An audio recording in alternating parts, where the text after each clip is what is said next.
हनुमान जी को कौन नहीं जानता। हनुमान जी को सारी दुनिया जानती है कि कैसे इन्होंने भगवान श्री राम का आशीर्वाद लेकर लंका का तहस नहस कर दिया था और रावण वध में भी इन्होंने प्रभु श्री राम का साथ दिया था। लेकिन ये कहानी कुछ हटके है। उन बैरागी और बलशाली हनुमान जी के बचपन की कहानी है। ये कहानी है उस नटखट अंजना और केसरी के पुत्र की, जिसे बचपन में उसके माता पिता उसे मारुति पुकारते थे। किष्किंधा के जंगलों में पला बड़ा मारुति और बचपन से ही शरारती था मारुति। वो कहते हैं ना कि पूत के पैर पानी में ही दिख जाते हैं, ऐसे ही था मारुति। बहुत ही शरारतें करता था और मारुति की शक्ति अभी बचपन में ही कर्तव्य दिखाने लग गई थी। पर लेकिन कहाँ से आ गई यह मुसीबत। किष्किंधा के जंगलों में एक बिन बुलाए मेहमान आ चुका था, जो था एक अदृश्य भूत, जो रात के टाइम आते ही किष्किंधा के अंदर उसने सारे वानरों का घर जला दिए, जिससे वानर काफी ज्यादा परेशान हो गए और केसरी के पास जाने का विचार बनाया और वह केसरी के पास चल दिए और राज दरबार में जाने लगे। प्रभु हमारी रक्षा करे, प्रभु हमारी रक्षा करे। अरे अरे शांत हो जाओ। पहले साथियों ये तो बताओ कि तुम्हारी रक्षा किससे की जाए। ये तो नहीं पता प्रभु। ये कैसा मजाक है। तुम लोगों को ये नहीं पता कि तुम लोगों को हानि कौन पहुंचा रहा है। हमारी बात तो सुने प्रभु। वो मशाले अपने आप हवा में उड़कर हम सबके घरों में आग लगा रही थी। शत्रु का तो कोई चिन्ह ही नहीं था। हम सभी किसे पकड़ते। केसरी ये सुनकर कुछ सोच विचार में पड़ गए। ये हमें किसी मायावी राक्षस का काम लगता है। सैनिकों, आज रात से ही किष्किंधा के सारे घरों में रात में भी पहरा दिया जाएगा। जरा देखे तो कि कौन मूर्ख अपने काल को निमंत्रण दे रहा है। जी प्रभु। ये कहकर वानर सैनिक रात को ही किष्किंधा में पहरा देने लगे और उन्होंने घरों की सारी आग बुझा दी और उसके बाद में उस रात वहां पर कोई दुर्घटना नहीं हुई। केसरी ने जाकर यह बातें अपनी पत्नी अंजना को बताई और अंजना भी सोच में पड़ गई। अरे अंजनी, तुम क्यों परेशान होती हो। चिंता मत करो, मैंने पूरे किष्किंधा में सैनिकों को तैनात कर दिया है। कुछ भी हलचल अगर उस राक्षस ने की तो उसे काल के पास पहुंचा दिया जाएगा। स्वामी, मैं उस बारे में नहीं बल्कि ये सोच रही हूँ कि कहीं वो मायावती राक्षस की जगह कहीं अदृश्य भूत तो नहीं। अदृश्य भूत?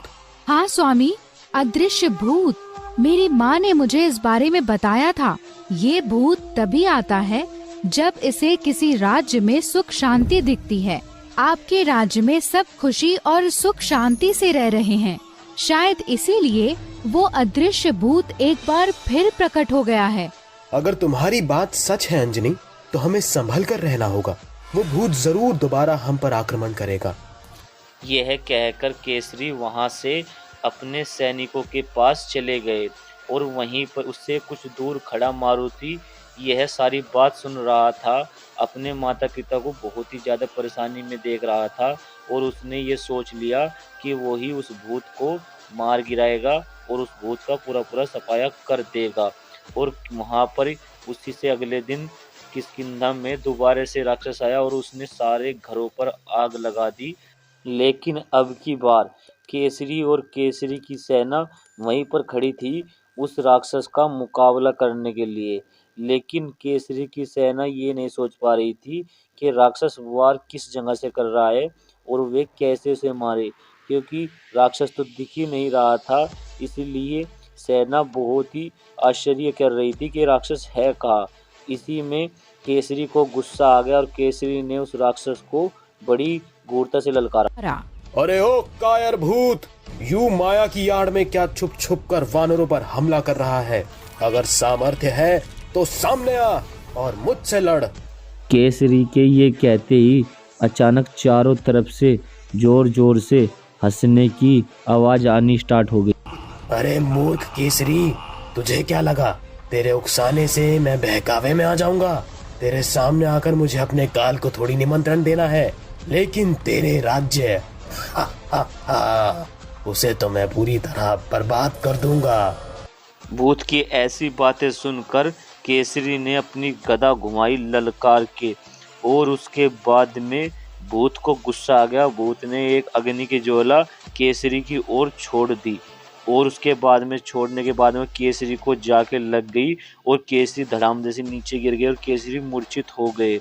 यह दशा देखकर थोड़ी देर में उसका भूत का जो रुक्का था वो थोड़ा थोड़ा शांत होने लगा और उसके बाद में वह वहाँ का माहौल शांत हो गया और वहाँ से केसरी को उठाकर केसरी के सैनिक उसे राज दरबार में लेके आ गए।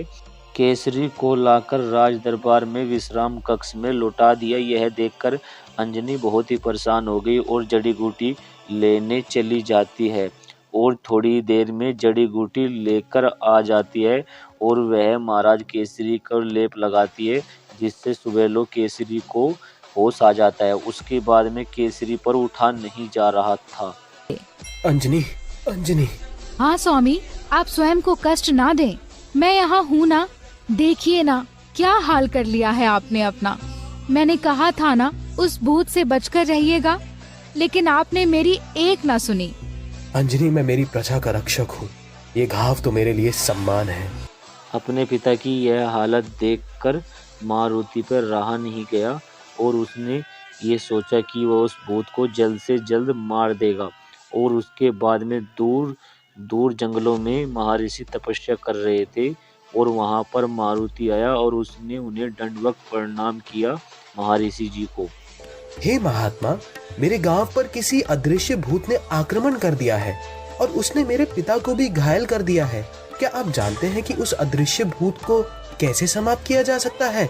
बालक, उस अदृश्य भूत को केवल वही परास्त कर सकता है जिसका मन समुद्र की तरह गहरा और शांत हो।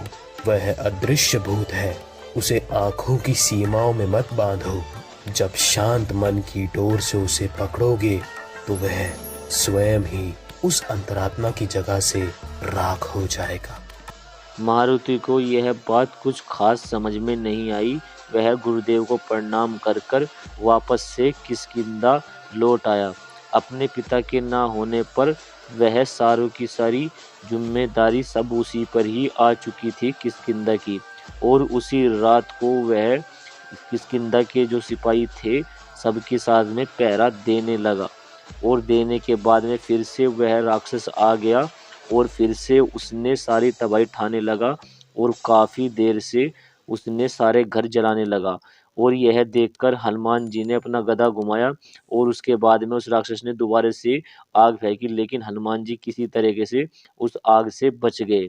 और उसके बाद में उसे गुरुदेव की कही हुई बात याद आ गई और वह एक जगह अंतर ध्यान होकर बैठ गए और वहीं पर तपस्या करने लगे।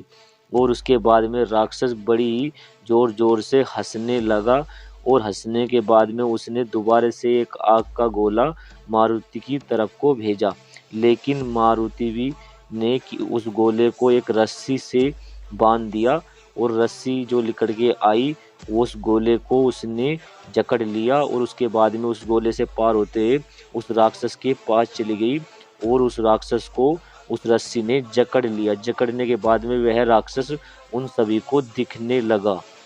असंभव, ये नहीं हो सकता, मुझे तो अदृश्य होने का वरदान प्राप्त था। ए बालक, तूने मेरे साथ क्या किया? अक्सर अहंकार में चूर होने के बाद वरदान भी श्राप में बदल जाता है। तेरी अंतरात्मा दूषित हो गई थी, इसलिए पवित्र और शांत अंतरात्मा ही तेरे इस वरदान का नाश कर सकती थी। अब आया समझ में? और हनुमान जी ने उस राक्षस को वहीं पर भस्म कर दिया।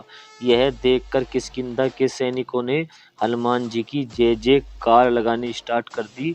और उसके बाद में जब राज दरबार में मारुति आए तो वहां पर जो केसरी ने उन्हें अपने हृदय से लगा लिया और केसरी को अपने पुत्र पे बहुत ही ज्यादा गर्व हुआ। हनुमान जिनके मन और अंतरात्मा तो समुद्र की तरह शांत थे और उनकी बुद्धि और मन वायु से भी तेज।